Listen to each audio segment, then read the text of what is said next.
Academia. I'm Richard Price, CEO of academia.edu, and as always, I'm here to explore fascinating ideas from the world of academic research, presenting them as neutrally as I can, never as endorsements, but as a chance for you to learn and reflect.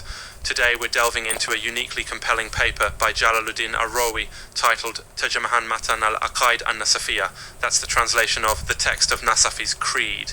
Now you might be wondering, what's so special about this text? Why has it become so influential over centuries, both in Islamic theology and in the larger landscape of philosophical thought?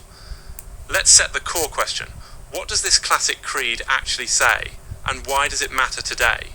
Why should you, as someone just going about your life, care about a centuries-old theological statement? The thing is, Nasafi's Creed, originally written by Abu Hafs Umar an-Nasafi, lays out foundational beliefs about God, the world, revelation, reason, and human responsibility. And Jalaluddin Arrawi's recent translation tries to open up these ideas to new audiences by delivering them in accessible, modern language. But how does this impact you? Well, whether you're religious, spiritual, skeptical, or somewhere in between, grappling with questions about existence, ethics, and truth is a universal human experience. This creed distills complex theology into brief, digestible statements, almost like a listicle before listicles were a thing, which kind of makes you realize how much humans have always wanted clarity in the face of big mysteries. So, what are the key findings or contributions in Arrawi's translation? First, let's talk method. Arrawi adopts a literal yet clear approach, sticking closely to meanings while smoothing over historical idioms that might trip up contemporary readers. He emphasizes definitions, what is knowledge, what is faith, and doesn't shy away from controversial points like the nature of predestination or the boundaries of human free will. Here's the fascinating thing. According to the Creed, again, just presenting this neutrally, the basis for knowledge is both reason and revelation. Human beings, it says, can know things through their senses and their intellect, but, and this is important, those means are limited.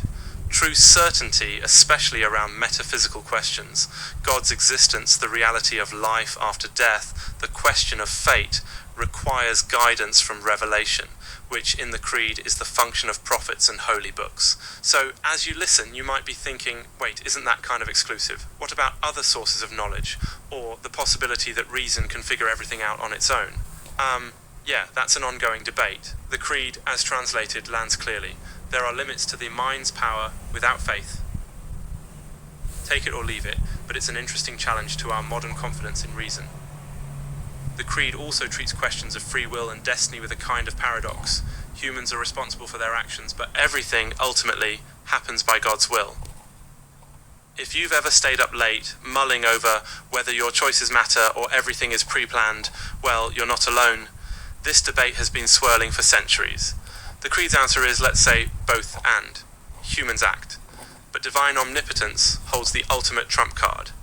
There's also a section on articles of faith, belief in angels, prophets, the afterlife, accountability, and so on. The translation tries not to sugarcoat the original's emphasis on traditional orthodoxy, but at the same time, it attempts to reach out. These are ideas to contemplate, not rules to forcibly swallow. One digression here. I remember years ago stumbling on a similar creed in a philosophy class, tucked in between readings of Plato and Aquinas. The professor spent, no joke, 40 minutes debating if creed was even the right word, or if it should be axiom list or foundational principles. The class never agreed, but it made for a lively afternoon. Anyway, I digress. Wrapping up, what is the practical insight you can actually use? Even if you don't agree with every statement, this creed and Arrawi's careful translation offers a kind of primer on how humans historically have tried to frame big, difficult topics: reality, ethics, knowledge, hope. If nothing else, it's a powerful reminder that research and tradition are part of the ongoing conversation, never the final word, but a useful tool for your own questioning and curiosity. Remember, I'm just sharing this paper neutrally, not saying you should take it on faith or adopt it as your own. Academia gives us guides, not blueprints, to think more deeply, more empathetically, and maybe even more bravely about the world. Thanks for tuning in to In Depth with Academia. Keep exploring, keep questioning, and I'll see you next time.